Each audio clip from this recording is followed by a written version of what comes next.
Ready. सभी को मेरा नमस्कार।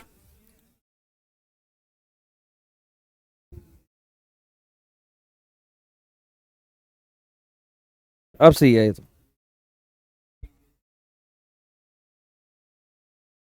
आज हमारी हिंदी की छठी क्लास है मैराथन।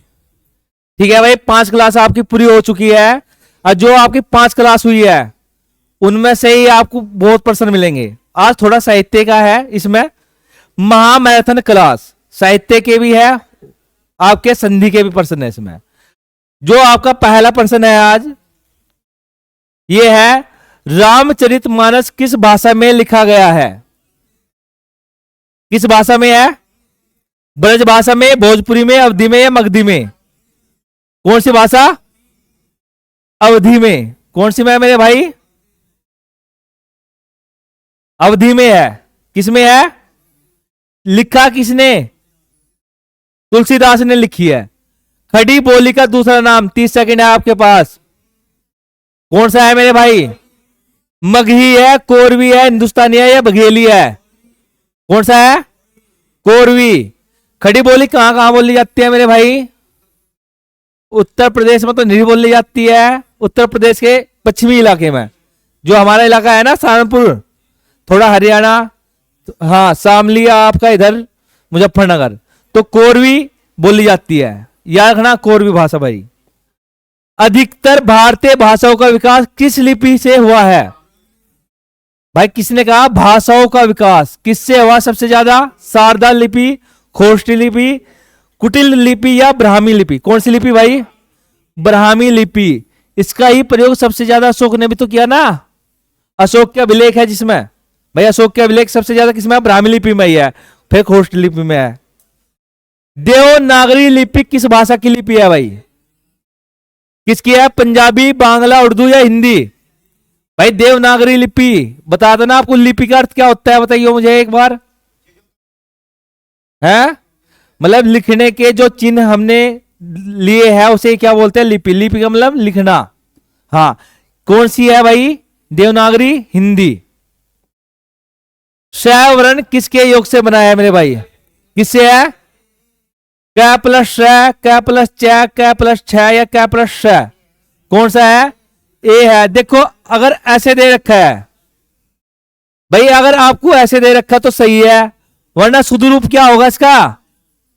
क प्लस श प्लस ए। ये बिल्कुल शुद्ध रूप है, मगर क्या देते हैं पेपर में? ऐसे करके दे देते हैं, एक हलंत देगा एक पूरा देगा आपको, फिर यो लगाना भाई।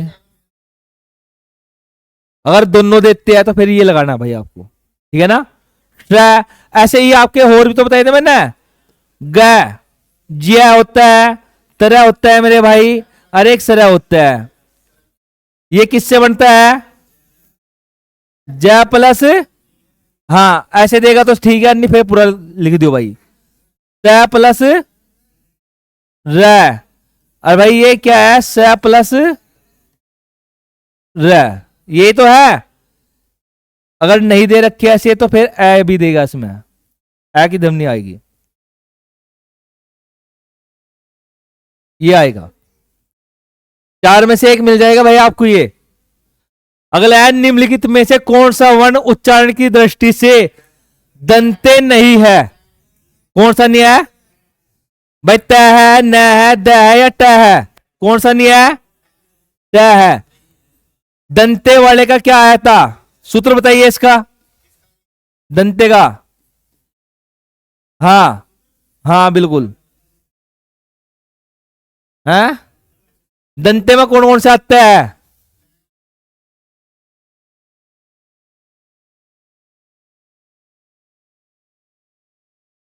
लिरितु लसा नाम दंत्या। भाई एक तो लिरी आता है, लिरी हिंदी में प्रयोग नहीं होती। पूरा तैवरक त, थ, द, ध, न। भाई आपका ल और छोटा स किससे बोले जाते हैं? ये दांत से बोले जाते हैं, याद रखना ये भाई। समझ में आया नहीं? या देखो यहां लिरी तो प्रयोग नहीं होती हिंदी में। त, थ, द, ध, न, ल और स किससे बोले जा रहे हैं? दांत से बोले जा रहे हैं। ल और स बहुत पूछता है आपको, ठीक है ना। तो इसमें कौन सा नहीं है मेरे भाई, ये पूछा। ये भी है, ये भी है, ये भी है, एक ही नहीं है, तो ये लग जाएगा भाई आपका। क्या वर्ण का उच्चारण स्थान कौन सा होगा? ओष्ठ, कंठ या नासिका या तालु? कौन सा है मेरे भाई? कंठ है। सूत्र क्या है? कौन सा बताता? अकुहु विसर्ग जनिए कंठा। ये तो है भाई। ए का मतलब दोनों ऐसे है। ए अरा, कै का कै, ख, ग, घ, अंग है आपका अरविसर्ग। किससे बोले जाएंगे ये सब? कंठ से बोले जाएंगे मेरे भाई, याद रखना। ये क्या लिख लेना भाई। अकु विसर्जनीय कंठा किससे है? ए आ पूरा कैवरक कै ख ग घ अंग है अरविसर्ग। किससे बोले जा रहे? कंठ से बोले जा रहे। तो इसने कहा कै वर्ण का उच्चारण स्थान, तो कै का क्या है? कंठ है भाई आपका, याद रखना ये पूरा का पूरा। इनमें से अगर कै ना देगा तो है दे देगा आपको, अंग दे देगा या ए आ दे देगा। तो इनका उच्चारण स्थान क्या है भाई? कंठ है पूरा। अगला है निम्नलिखित में से कौन सा वर्ण घोष है? ये बताइए आप। घोष है?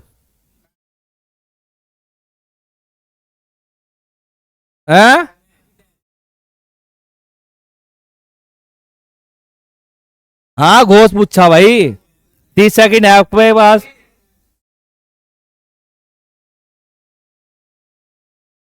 सी याद रखना आप।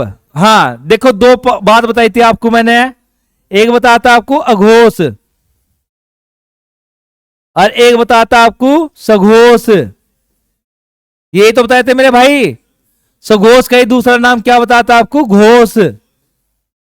बस टेंशन खत्म आपकी। अब अघोष में कौन से अत्यवरक का पहला वर्ण दूसरा वर्ण प्लस 3 से? ये तो है। असघोष में क्या बताता? वर्ग का तीसरा, चौथा, पांचवा प्लस है प्लस यण प्लस स्वर भी ले सकते हैं आप। ये बताता मेरे भाई बस आपको। वर्ग वर्ग का बता रहा हूं मैं। जैसे 5 वर्ग है, क्या वर्ग है आपका? कौन सा वर्ग है? क्या वर्ग भाई? क, ख, ग, घ, अंग, च, छ, ज, झ, इय, ट, ठ, ड, ढ, अण, त, थ, द, ध, न, प, फ, ब, भ, म।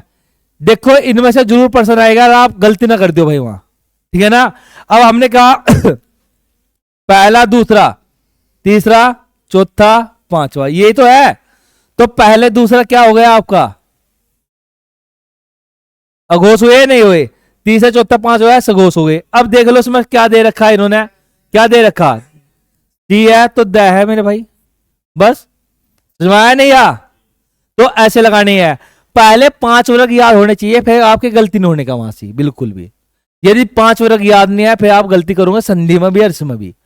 मूल जड़ यही है, पंचो वर्ग याद होने चाहिए आपके भाई। कै वर्ग, च वर्ग, ट वर्ग, त वर्ग, प वर्ग, पंचो वर्ग याद है तो आपका सही होगा बिल्कुल। समझ में नहीं आई बात? तो ये हो रहा है। सघोष में मैंने आपको बता दिया है। यण का मतलब क्या बता अभी? य, व, र, ल। इन्हें क्या बोलते हैं आप? अंतस्थ बोलते हैं मेरे भाई। समझ में आया? और एक आपके उसमें होते हैं, उसमें ये अध्याय है, इसमें अल्पप्राण महाप्राण में पूरे आते हैं। आगे चले। सघोष समझ में आया ना? सघोष का ही दूसरा नाम क्या है? सघोष। घोष का ही क्या है? सघोष है। ये याद रखना आप। अगला है निम्नलिखित में से वर्तन की दृष्टि से कौन सा शब्द शुद्ध है? शीर्षक, शीर्षक, शीर्षक या शीर्षक? कौन सा है भाई? कैसे लिखे जाएगा? शीर्षक। मैंने ये रैक की ध्वनि बताई थी आपको, कहां बोलती है? जैसे सी है, इससे पहले जिसके सिर पर ये लगा हुआ है उससे पहले ध्वनि आएगी। आएगी या नहीं है? शीर्षक, शीर्षक। हाँ तो ये ध्वनि यहां आएगी आपकी, तो ये याद रखना भाई आप। आया बात समझ में या नहीं आई? अगला प्रश्न है शुद्ध वर्तनी बताइए मेरे भाई। ए है, बी है या सी है मेरे भाई? ए है, बी है या सी है? बताओ जल्दी, कौन सा है? पहला ए है, बी है, याद रखना। यदि आप मंत्री लिखते हो तो वैसे लिखे जाएगा, ऐसे करके, मगर जब मंत्रिमंडल लिखोगे तो शुद्ध रूप ये आएगा आपका। हाँ भाई, बस ये याद रखना भाई, मंत्रिमंडल नहीं क्यों हो जाएगा? मंत्रिमंडल देख, छोटी की मात्रा लिखना है। मंत्रिमंडल, बच्चे क्या लगाएंगे? सबसे पहले ए लगाएंगे, यहां लगाएंगे या नहीं लगाएंगे? मगर ए क्या है? यहां गलती है। बी क्या है आपका? सही है। बस याद रखना, मंत्रिमंडल याद रखना। अब एक बताता मैंने, अनुग्रहित। अनुग्रहित कैसे लिखे जाता है? किंगे लगाकर रीरी, अनु गया के नीचे रीरी, समझाया ना? बस ये है अनुग्रहित।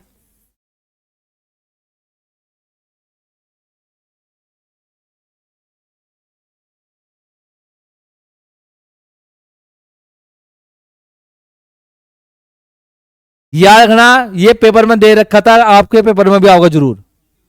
हाँ, ये उसमें आरो में आया था। ठीक है, बच्चे क्या करते हैं, जो गया में नीचे आया यो लगा देते हैं, ये गलती हो जाएगा मेरे भाई। अनुग्रहित याद रखना। मंत्रिमंडल सही लिख लो भाई, यहां से देख लो, हो गए ना? आगे चला, शुद्ध वर्तनी है, बताइए कौन सी है? ए है, बी है, सी है, डी है? कौन सा लगाना? बी लगाओ, ए लगाओ? बी, अतिथि ये लिखे जाएगा मेरे भाई।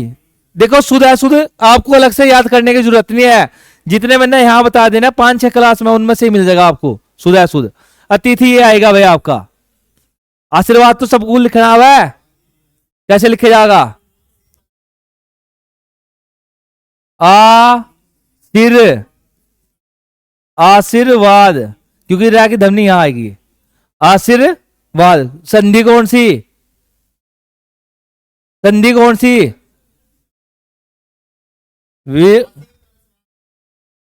कौन सी है? विसर्ग संधि है भाई, याद रखना। आशीर्वाद याद रखना भाई, ये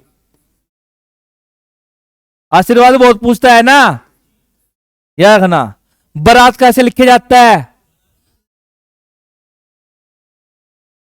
गलती ना कर दो, बैरात शुद्ध है, कभी बारात लिख दो वहां, बारात बारात बारात, हाँ बारात ऐसे लिखे जाएगा शुद्ध, गलती ना कर दियो, समझ में आया नहीं? बारात ये है, आशीर्वाद ये है मेरे भाई। अतिथि कैसे लिखे जाएगा? ये लिखे जाएगा मेरे भाई। आगे चले, शुद्ध वर्तनी बताइए भाई, ए है, बी है या सी है? कौन सी है? पूर्ति, पूर्ति, पूर्ति या पूति? कौन सा है? सी। कौन सा है भाई? पूर्ति। ये पूर्ति, रै की ध्वनि वही पहले वाली भाई। शुद्ध वर्तनी बताइए, ये तो गलत करोगे तुम। डी, बी, बताओ जल्दी। सी, बी। मैंने कहा था मैं गलती करोगे, एक का ही सही हुआ भी लगभग। निरस्ता, निरस्ता, नीरस्ता, याद रखना भाई, डी। हाँ, निरिस्ता नहीं होता है, निरस्ता। नी की ध्वनि पर ज्यादा लंबी मात्रा है, बड़ी की मात्रा है, नी रस्ता, नी। हाँ देखो इसमें क्या हुआ, ये विसर्ग संधि होगी। यहां कौन सी संधि हुई? आपने याद रखा होगा, निरोग। विसर्ग क्या होगा? नी विसर्ग प्लस रोग। सेम कंडीशन यही हुई, इसकी भी सेम कंडीशन यही हुई है। निरोग ऐसे लिखे जाता है? नहीं भाई, ऐसे तो लिखते हम निरोग, ऐसे तो लिखते, ये गलत है। सेम कंडीशन इसकी भी वही है, संधि की। कौन सा? निरोग ना, ऐसे लिखे जाएगा निरोग, ये शुद्ध है भाई। याद रखना, यहां से कभी आप गलती कर दो, विसर्ग संधि हुई है, नी छोटा था, एक र है, एक र का लोप हुआ, और जो ए ई उ है इन्हें क्या हुआ, दीर्घ हुआ है। ठीक है ना।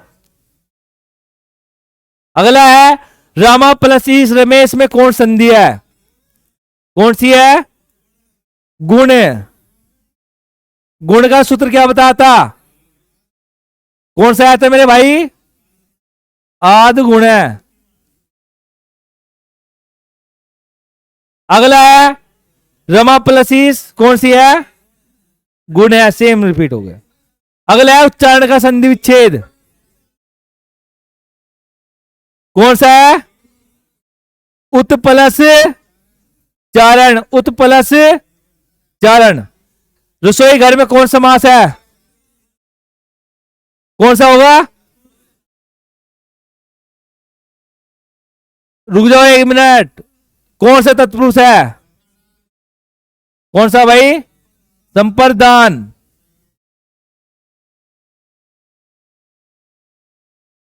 तत्पुरुष। नील गाय में कौन समास है, कौन सा है, कर्मधारय। कौन सा है मेरे भाई, नील गाय में कर्मधारय समास है, किसके द्वारा हुआ है ये बताओ, किसके द्वारा हुआ है, विशेषण विशेष्य के द्वारा। कौन सा हुआ भाई, विशेषण विशेष्य के द्वारा हुआ है। समझ में आया नहीं या? यदि मैं कहता हूं मृग नयन, मृग नयन में कर्मधारय समास है, किसके द्वारा हुआ है, गलत बिल्कुल है, उपमान उपमेय। याद रखना भाई, दो में होता है उपमान उपमेय, बस यही समझाना चाह रहा था मेरे भाई। याद रखना जो कर्मधारय समास है दो में चलता है, एक तो विशेषण विशेष्य में चलेगा, एक किस में चलेगा, उपमान उपमेय में। यदि थोड़ा सा हार्ड पेपर बनाया उन्होंने तो देगा नील गाय में कर्मधारय समास है, किसके द्वारा है, विशेषण विशेष्य के द्वारा है या उपमान उपमेय के द्वारा है। तो फिर क्या लगाएंगे आप, हाँ जैसे मैंने कहा विद्या धन भरे भाई,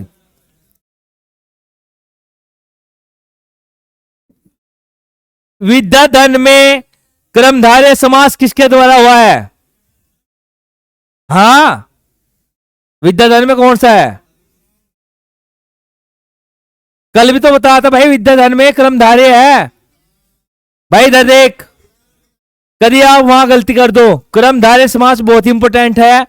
विद्या धन में कर्मधारय समास है, किसके द्वारा हुआ है, किसके द्वारा, देखो विद्या और धन दोनों क्या हुआ, उपमान उपमेय, दोनों संज्ञा संज्ञा दिख रही है नहीं दिख रही, बस ये देखना।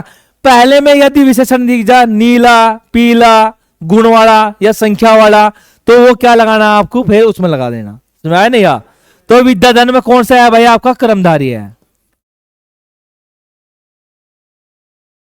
हाँ विद्या रूपी धन भाई, विद्या रूपी धन। एक और बताता कल ही, वचनामृत, क्या बताया था एक और, वचनामृत, वचन रूपी अमृत, सेम यही है। हाँ महात्मा कौन सा समास है,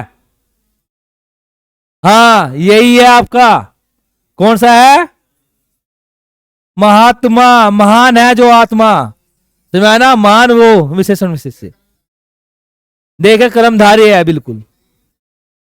किसमें, इनमें बहुरी कैसे लगा देगा ये बता, जितना नहीं कैसे लगा देगा नहीं होता, महात्मा तो लगा ही नहीं सकता। हाँ दो तीन है सब, जैसे ये है इसमें लगा देगा। पीतांबर, पीत है अंबर जिसका अर्थात विष्णु, इसे कौन सा समास कहेंगे, कौन सा कहेंगे मेरे भाई, देखो अब देख कंफ्यूज होने की जरूरत नहीं है, इसने क्या, पीतांबर, पीत है अंबर जिसका अर्थात विष्णु, अलग से दे दिया। अब क्या लगाना आपको, बहुरी लगाना इसमें, अब तो कोई कुछ करने की जरूरत ही नहीं इसमें है। पतझड़,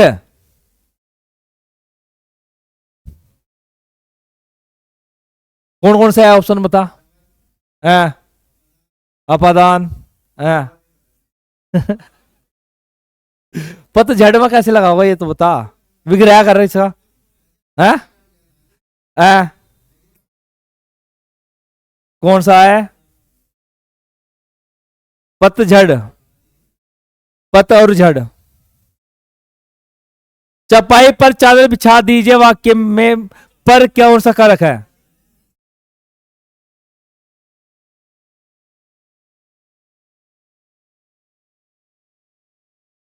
बताऊंगा, सोच लो भी। चपाई पर चादर बिछा दीजिए वाक्य पर कौन सा कारक है भाई? वाक्य में कौन सा कारक है? पर में कौन सा आता है? अधिकरण। अपदान में कौन सा है? से। कैसा होगा? अलग हेतु भाई। संप्रदान के लिए संबंध में का, के, की, रा, रे, री, ये आएगा मेरे भाई। वह घर से बाहर गया। अल्लाह बता भाई कौन सा है? अलग हो गए ना। अलग होने में तो कौन सा है? अपदान। करण कैसे बनेगा? वह घर साइकिल से गया, ठीक है ना, से ही आ जाएगा, फिर क्या हो जाएगा? करण हो जाएगा। मगर इसमें क्या है? अलग हो रहा तो अपदान। अग्नि का पर्यायवाची शब्द है। 30 सेकंड है भाई आपके पास। है कौन सा है? सोम, हुतासन, अस्सी, आलस्य। हुतासन किसका है मेरे भाई? हाँ। एक और कल बताता मैंने, किरिसानु, गलती ना कर दियो, उसका सेम है। अस्सी किसका है? हाँ, तलवार। कमल का पर्यायवाची शब्द कौन सा है? कमल का है? जलज, पीयूष, जलधि या जलद? कौन सा है भाई? जलज। कौन सा है? पीयूष किसका होता है? अमृत का। जलद किसका होता है? हाँ, बादल का भी हो। जलद या जलज। इंद्र का पर्यायवाची कौन सा होगा? है? राज, राज। कौन सा होगा? मधवा। कल एक और बताता, एक और बताता कल भाई। इंद्र का पुरंदर है। पुरंदर बहुत आता है इसका। हाँ। मनोज उसका है, कामदेव का। घर का पर्यायवाची शब्द है भाई, कौन सा होगा? नग, ईला, बिहार या निकेतन? कौन सा है? आसान है ये तो। हरिण का पर्यायवाची शब्द है। हाँ, ये बताओ भाई कौन सा होगा? हरिण। डी होगा या पहला होगा? विहग, खग, हंस या मृग? हरिण। हरिण मतलब हिरण है, तो क्या हो जाएगा? क्या पूछा? पर्यायवाची, तो क्या हो जाएगा मेरे भाई? मृग। अगला है उपकार का विलोम। विलोम, विलोम क्या हो जाएगा? उपकार, अपकार। उपकार, अपकार। आगत का विलोम भाई जल्दी, कल भी आया था। कौन सा? हाँ, विगत या अनागत है? बताओ जल्दी। बी, विगत। हाँ। अगला है सापेक्ष का विलोम। सापेक्ष या अपेक्ष? निर प्लस आपेक्ष। हाँ, निरुपसर्ग है।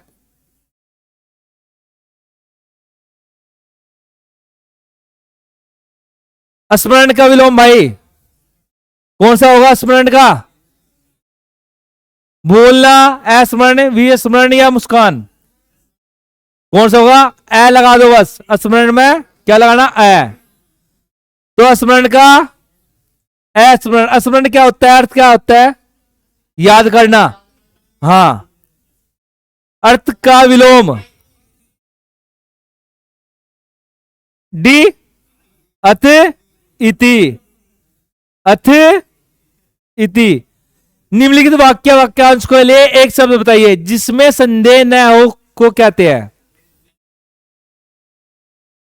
जिसमें संदेह न हो को कहते हैं संदिग्ध, चिंत्य, असंदिग्ध या विचारणीय। बी, चिंतनीय। अच्छा, सी, बी क्या है? ए, जिसमें संदेह ना हो। और जिसमें संदेह हो तो उसे क्या कहेंगे? हाँ, जिस पर मुकदमा चल रहा हो उसे कहते हैं। कल भी आता है एक और, क्या आएगा? हाँ, अभियुक्त। अभी जिसमें मुकदमा हो रहा हो, जिसमें अभियोग चल रहा हो, मुकदमा चल रहा हो, बात एक है, अभियुक्त कहेंगे भाई। किसका? अभियुक्त का। कौन सा अभियुक्त का? भाई ये अपराधी के लिए आता है ना। हाँ, अभियोगी जो अपराधी नहीं है उसके लिए आएगा। जो आंखों के सामने हो से क्या कहेंगे? प्रत्यक्ष, परोक्ष या अप्रत्यक्ष या विलुप्त। जो आंखों के सामने हो तो क्या हो जा? अन्याय हो भाई, तो फिर क्या लग जाएगा? परोक्ष। समझ ना? प्रत्यक्ष परोक्ष दोनों याद रखना। जंगल में देखो, ये इंपॉर्टेंट है। हाँ, ये इंपॉर्टेंट है सबसे ज्यादा। जंगल में लगने वाले आग को क्या कहेंगे? क्या कहेंगे? दावा। दावा। आइए, बड़वा नल क्या होता है? समुद्र में लगने वाली।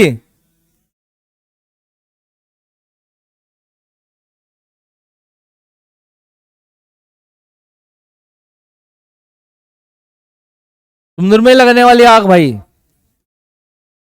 ये है। जठर अग्नि क्या है? हाँ भाई, पेट में लगने वाली है। ये है भाई। वीर्याग्नि कुछ नहीं होती। वीर्याग्नि का मतलब होता है जो बिछड़ जाता है उसके द्वारा जो आग लग रही है, वो होता है विरह। बिछड़ने के अर्थ में जो अग्नि लगती है, ठीक है ना? हाँ, करुण रस। जो कानून के विरुद्ध हो उसे कहते हैं विरुद्ध हो, अवैध। अवैध, अवैध नहीं, अवैध। अच्छा, अनियमित, अतिरिक्त या असंपन्न या अवैध। क्या होगा? अवैध। हाँ, मोहन को हिंदी पढ़नी है इसलिए वह शास्त्री जी के यहां गया है। कौन सा वाक्य है? कल समझाए थे, बहुत अच्छी रहा। अगर आज गलती कर दी ना, आज मारूंगा भी भाई। हाँ, कौन सा है? क्यों? कैसे पता चला? हाँ, संयुक्त है भाई। है इसलिए। इसलिए क्या होता है आपको बताता मैंने, समुच्चय बोधक। क्या बताता? समुच्चय बोधक।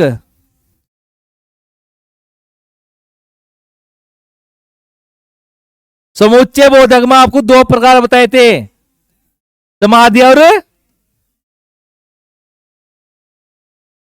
अव्याधि।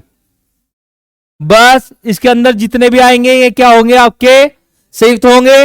इसके अंदर जितने भी आएंगे आपके क्या होंगे? मिश्र होंगे। तो इसलिए किसा है? आपका संयुक्त है। कैसा है मेरे भाई?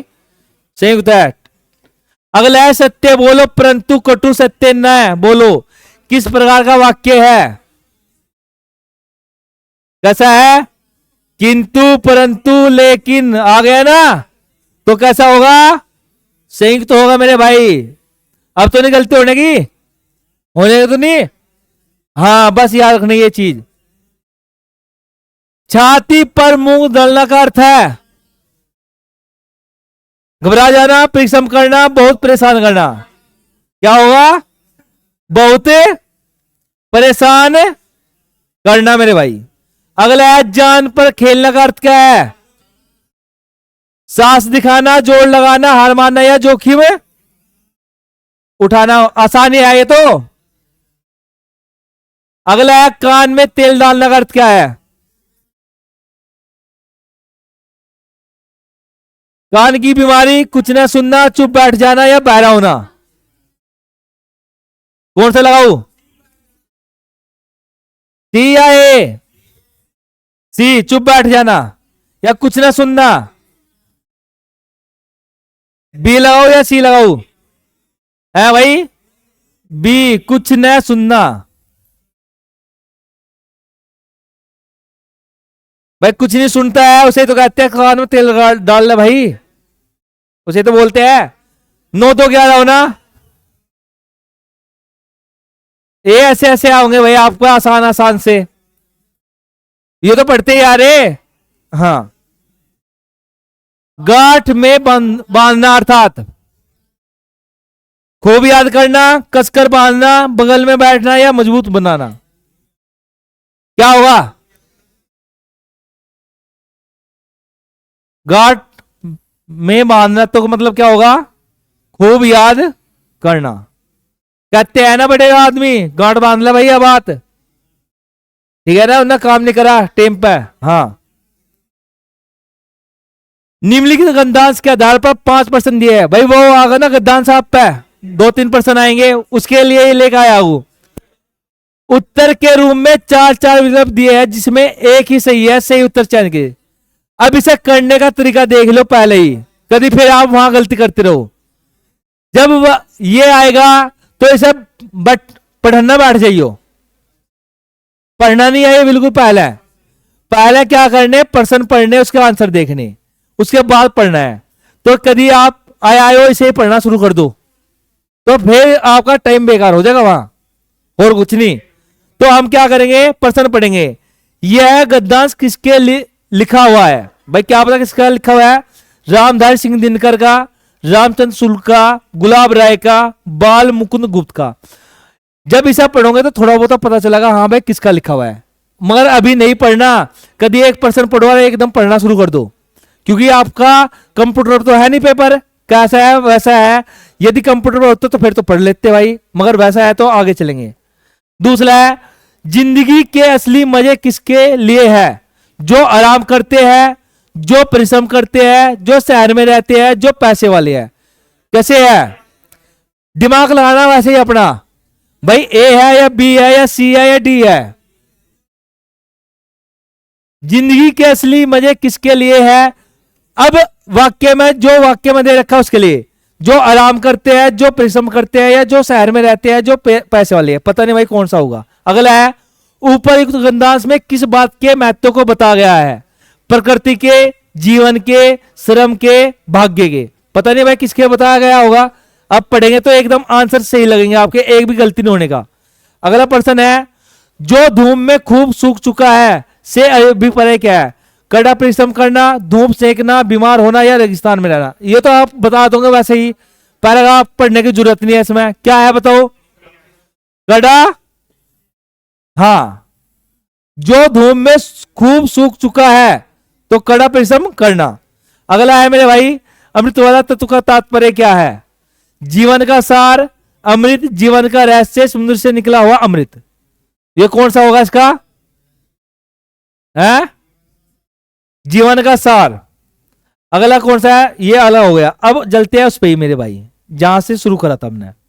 अब पढ़ो इसे, अब पढ़ो आराम से, फिर बिल्कुल सही होगा ये।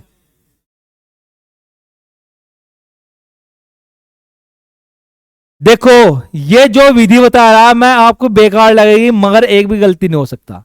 अब पढ़ने का तरीका देख लेना। जब आप पढ़ोगे, जिंदगी के असली मजे उसके लिए नहीं, किसके लिए नहीं? जो फूल की छांव के नीचे खेलते हो, सोते हो, बल्कि फूलों की छांव के नीचे अगर जीवन का कोई सवाल छिपा है तो वह भी उन्हीं के लिए है जो दूर रेगिस्तान से आ रही है, जिसका कंठ सूखा हुआ है, होठ फटे हुए हैं और सारा बदन पसीने से तर है। पानी में जो अमृत वाला तत्व है उसे वह जानता है जो धूम में खूब सूख चुका है, वह नहीं तो जो रेगिस्तान में कभी पड़ा नहीं है। अब देखो, जैसे आपने पढ़ा, पहली लाइन में पता चला होगा आपको क्या है। जिंदगी के असली मजे उनके लिए नहीं है, किनके लिए? जो आलसी हो, फूलों में छांव में रहते हो। उल्टा दे दिया ना, किसके लिए? परिश्रम के लिए है। तो इसमें एक पर्सन आता भाई, किसके लिए? परिश्रम वाला आया था, है ना, ये जो परिश्रम करते हैं। तो ये सही हुआ या नहीं हुआ, नु बताओ पहली लाइन से। गलत नहीं जानेगा बिल्कुल भी। अब अगला प्रश्न क्या आता है इसमें, ऊपर अंदाज में किस बात का महत्व है, बताओ भाई किसका है, इसका ही तो बता भाई। रेगिस्तान से आ रहा, होठ भी सूख चुके हैं, ठीक है, कंठ भी सूख चुका है, तो किसके बारे में कहा, प्रकृति के, जीवन के, या श्रम के, या भाग्य के? श्रम के भाई, जिंदगी का असली मजे ये तो बताओ ना। तो ये सही हुआ या नहीं हुआ, ये बताओ मुझे। अगला प्रश्न कहा इसने, ये तो होगा आपका, अमृत वाला तत्व का तात्पर्य क्या है, आया ना, जीवन का, जीवन का मेरे भाई, समझ में आया नहीं आई बात। इसके बाद क्या है आपका, एक रह गया, कौन सा, यह गन्ना किसका लिखा हुआ है, ये तो आपको पता ही नहीं चलने का, क्योंकि ये प्रश्न थोड़ा अलग से आया। ये किसका है मेरे भाई, रामधारी सिंह दिनकर का है। किसका है ये, हाँ, बस ये रटना है आपको। कहने का तात्पर्य है, जब भी पैराग्राफ आता है कहीं भी, ये तो बहुत छोटा है, यूजीसी नेट में बहुत बड़ा पैराग्राफ आता है, इतना बड़ा, उसके 10% आते हैं, और उसमें बच्चे क्यों होते हैं यूजीसी नेट में फेल, क्योंकि वो कर ही नहीं पाते। जो ये टैग ने बताई है, ये ISPCS वाली है भाई। आपको सबसे पहले क्या करना है, प्रश्न पढ़ने हैं, आंसर पढ़ने हैं, प्रश्न पढ़ने, आंसर पढ़ने। बच्चे क्या करते हैं, शुरू में ये पढ़ना शुरू, एक प्रश्न पढ़ेंगे फिर दोबारा पढ़ेंगे, फिर एक प्रश्न पढ़ेंगे फिर दोबारा पढ़ेंगे, फिर एक प्रश्न पढ़ेंगे फिर दोबारा पढ़ेंगे। ऐसे नहीं करना, पहले एक बार प्रश्न पढ़ने हैं, 2-3 प्रश्न तो वैसे सही हो जाते हैं। एक किसी में समास पूछ लेता है, किसी में संधि पूछ लेता है, उनका कोई मतलब ही नहीं है इसमें, तो आराम से हो जाता है ये। हाँ हाँ, कौन सा, ये वाला, हाँ ये छोड़ दो, अगर नहीं पता तो ये छोड़ दो। जब हमें पता ही नहीं इसका तो क्या करेंगे हम भाई सर। हाँ, उद्देश्य तो उद्देश्य आया ना, परिश्रम के ऊपर है, महत्व क्या है इसका देने का। हाँ, उद्देश्य का मतलब जो इसमें मेन बात का कहना चाह रहा है ये भाई, ये मेन ये है कि इसने कहा क्या है, क्या कहना चाह रहा है ये। तो ये श्रम के बारे में कह रहा भाई, वो इसका महत्व है, ये इसका उद्देश्य है। अगला है मेरे भाई, मैया मैं तो चंद खिलौना ले, ये बिल्कुल सही होना चाहिए भाई आपका। कौन सा होगा मेरे भाई, सही होना चाहिए, सही है ना, सबका रूपक है ना भाई, खिलौना ही कैसा भाई, खिलौना ही कैसा, चांद सा, तो कौन सा है मेरे भाई, रूपक हो जाएगा। कौन सा हो जाएगा मेरे भाई, रूपक हो जाएगा। कंकन किंकन नूपुर धुनी सुनी, कहत खलन सन राम हृदय गुनी में कौन सा अलंकार है, थोड़ा सा ही अंतर है, थोड़ा सा ही।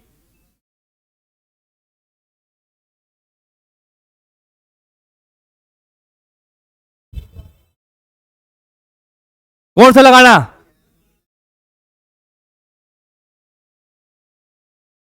है जब मैंने अनुप्रास लिखवा था, एक लिखवा था 6 का अनुप्रास, आज 6 का मैं कौन सा लिखवा था, कहत कहत परदेसी की बात, सेम कंडीशन वही आ रही है।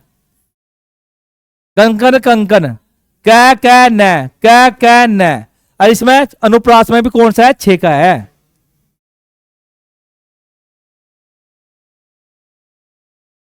नहीं या कहत कहत वही है, मोरनी मोर, मोरनी मोर, तो सेम है कंडीशन। तो कौन सा लग जाएगा मेरे भाई, अनुप्रास। अगला है, निम्नलिखित पंक्तियों के आधार पर 5 प्रश्न पूछे गए हैं, ठीक है, के रूप में 4-4 विकल्प दिए गए हैं, जिसमें से एक सही है, सही उत्तर का चयन कीजिए। प्रभु ही, देखो इसके कितने प्रश्न है, 5 है, याद रखना। प्रभु ही चितई पुनि चितवो मही, राजत लोचन लोल, खेलत मन सिज, मीन जुग, जनु विधु मंडल डोल। पढ़ लिया, क्योंकि ये 2 ही लाइन का था इसलिए पढ़ा ये पहले, समझ ना। उपयुक्त पंक्तियों के लेखक है कबीरदास, रहीम, दादू, तुलसीदास। कौन सा हो सका है? देखो प्रभु ही, प्रभु के बारे में बता रहा है, और उसके लोचन के बारे में बता रहा है, ठीक है ना। तो देखो कबीर ने प्रभु के बारे में नहीं बताया, रहीम ने, रहीम के 2 है, रहीम ने थोड़ा बताया राम के बारे में, दादू ने बताया, तो कौन सा आ जाएगा, तुलसीदास। ये ऑप्शन देख के लगेगा मेरे भाई, कौन सा है, तुलसीदास। अगला है मेरे भाई, उपरयुक्त पंक्तियों में किस छंद में लिखी है? बस छंद बताना आपको। बताओ छंद जल्दी। छंद छंद। हाँ छंद बताओ जल्दी। यहां लग देख लो जहां कोमा है ये मेरे भाई। 13-11 है ना? 13-11 में कौन सा होता है मेरे भाई? 13-11। 13-11 तो कौन सा है मेरे भाई? दोहा। तो लगा दो भाई कौन सा है। सही हो जाएगा या नहीं हो जाएगा? कौन सा है? दोहा। अगला प्रश्न है, लोचन लोल का तात्पर्य क्या है? लाल नेत्र, बंद नेत्र, चंचल नेत्र या गोल नेत्र?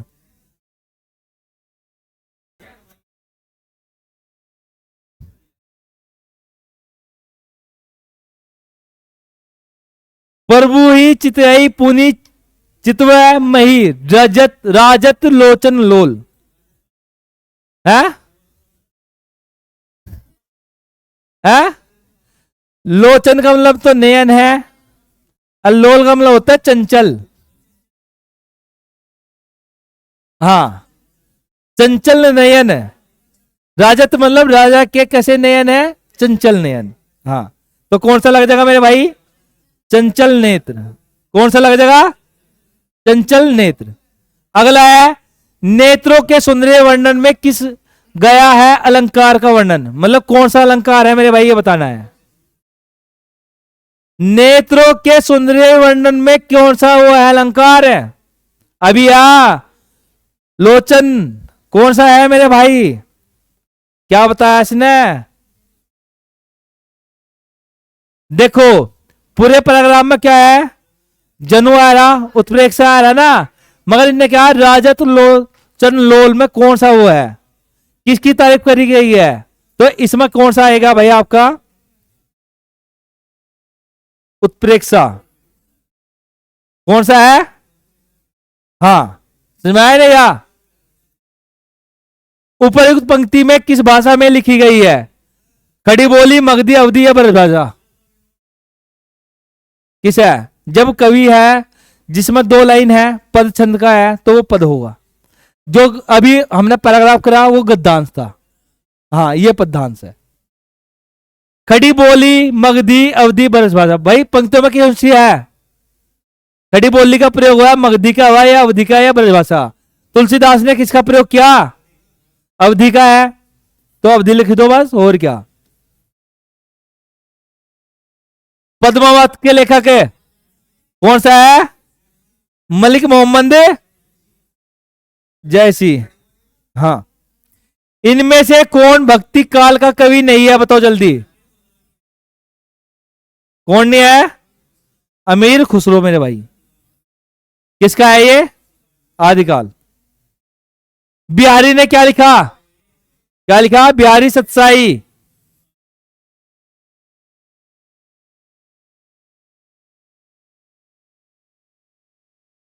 ये तो लिखा मेरे भाई। अगला है, निम्नलिखित में से किसको साहित्य अकादमी का पुरस्कार मिला है? भारतेंदु हरिश्चंद्र, सूर्यकांत त्रिपाठी, नामवर सिंह या प्रेमचंद? ये है प्रश्न। अच्छा किसे मिला है? आ? नामवर सिंह को मिला है मेरे भाई। नामवर सिंह।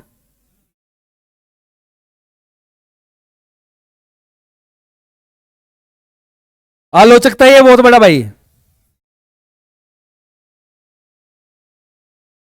आलोचना लिखी है इसने भाई, उसमें मिला है नामवर सिंह ने।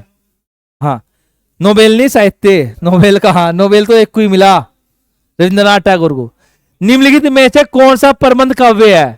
रामचरितमानस, आंसू, एक कंठ, विषयाई, विहारी, रत्नाकर? प्रबंध काव्य कौन सा लगाना? निम्नलिखित में से कौन सा प्रबंध काव्य है मेरे भाई?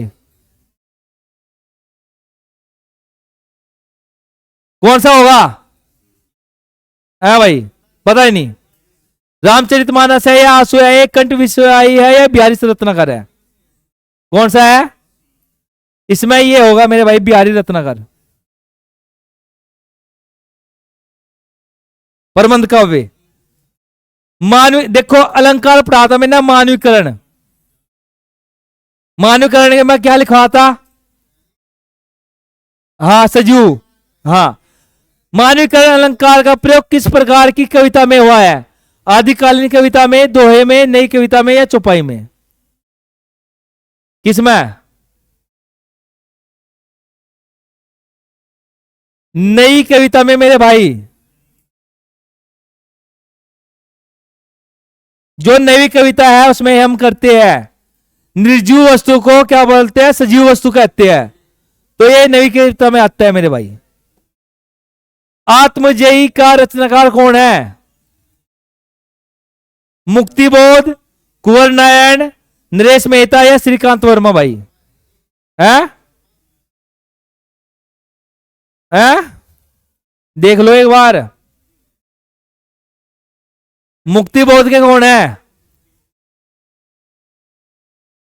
किसका? गजानंद माधव मुक्तिबोध पूरा नाम है उसका। किसकी? इसका यही है, आत्मजयी मुक्तिबोध। कुंवर नारायण की है? कौन सी? देख लो एक बार। है? मुक्तिबोध की नहीं आई?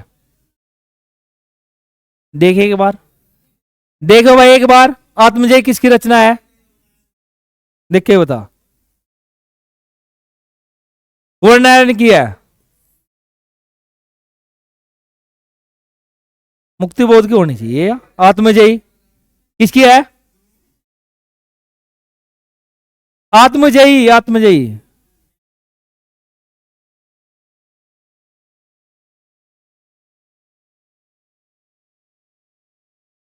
जैनेन्द्र कुमार। अच्छा ये रचना है? हैं? मुक्तिबोध है इसकी? हाँ ये रचना है। ये है भाई कुंवर सिंह, कुंवर नाम है उसका। गजानंद देख रहा था ना। पृथ्वीराज रासो किसके काल की रचना है भाई? कौन सी? आदिकाल। कौन सी काल? किसने लिखी? हाँ, चंद्र बरदाई। देखो एक याद रखना भाई, जो ये रीतिकाल है ना, रीतिकाल, अरे इसकी जो एक है सुमित्रानंदन पंत भाई, इसकी रचनाएं बिल्कुल आनी आनी है। हाँ, निम्नलिखित में से किस कवि ने अधिकांश कविता ब्रज भाषा में लिखी? किसने लिखी ब्रज में? कौन सा है वो? सूरदास। कौन सा है? सूरदास। कामयनी किसकी रचना है? किसकी है? जयशंकर। हाँ, कामिनी में संधि कौन सी है? कामिनी में संधि आगा लट्ठा दीर्घ। निम्नलिखित में से कौन छायावादी कवि है? हाँ छायावादी है, छायावादी। मैं वो बता रहा हूं, सुमित्रानंदन पंत। भाई इसकी जो है ना, कौन सी है सबसे इंपोर्टेंट? हाँ, ये सबसे इंपोर्टेंट है भाई इसकी। निम्नलिखित में से कौन सी रचना रामधारी सिंह दिनकर की है? कौन सी है? उर्वशी। अंधायु किसकी? पल्लव किसकी? हाँ, निहार महादेवी वर्मा। राम लल्ला नहू किसकी रचना है? किसकी है? रत्नाकर की, रैदास की या तुलसीदास की, धनानंद? किसकी है? यह रत्नाकर की है। तुलसीदास। चांद का मुंह टेढ़ा किसकी रचना है? यह है देखिए मुक्तिबोध आता है ना उसमें, ये है भाई इसकी गजानन माधव मुक्तिबोध, ये चल रहा था दिमाग में। चांद का मुंह टेढ़ा बहुत इंपोर्टेंट है भैया, किसकी है ये? गजानन माधव मुक्तिबोध, याद रखना ये भाई। हाँ, आषाढ़ का एक दिन नाटक के लेखक कौन है? मोहन राकेश है, विषम साहनी है, किसकी है? देख लियो। अच्छा, मोहन राकेश, विषम साहनी कौन सी है? इंपोर्टेंट है किसकी? विषम साहनी की, अभी आएगी।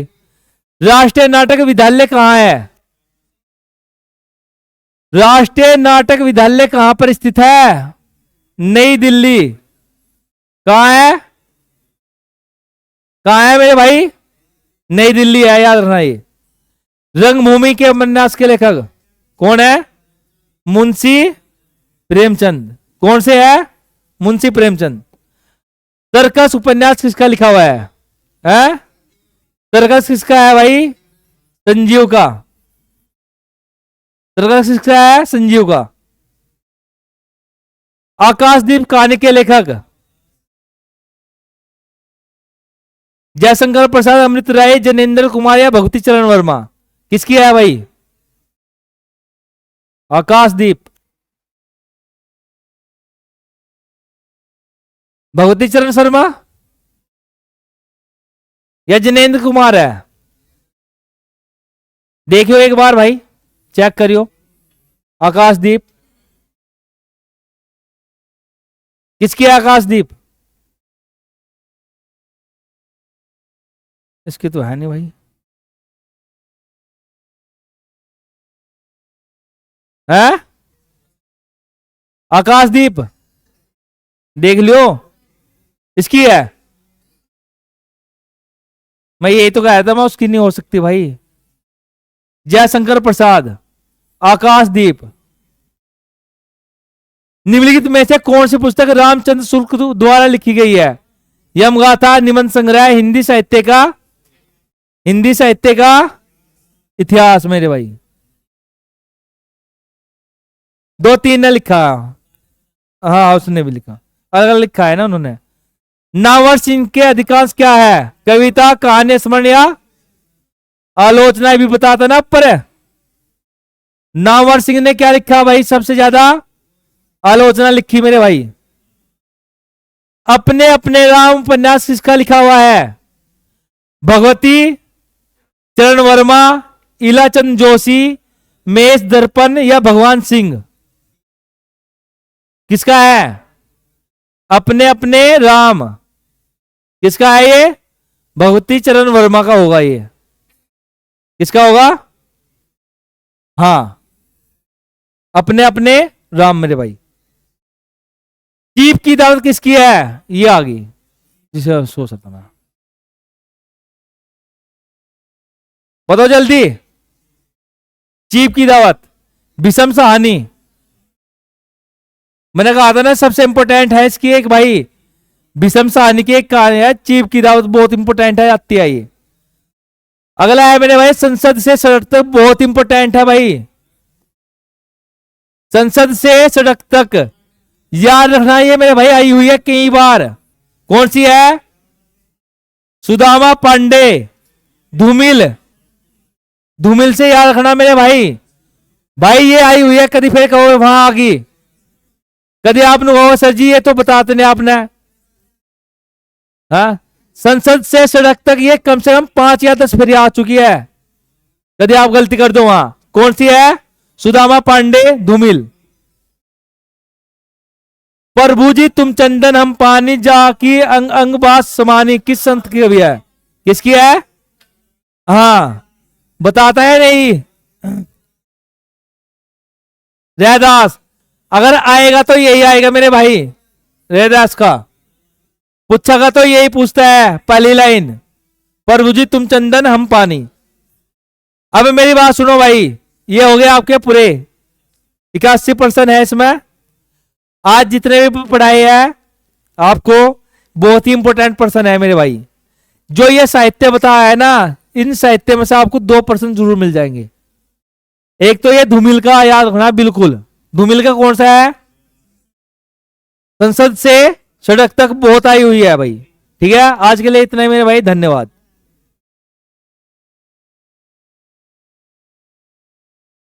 हटा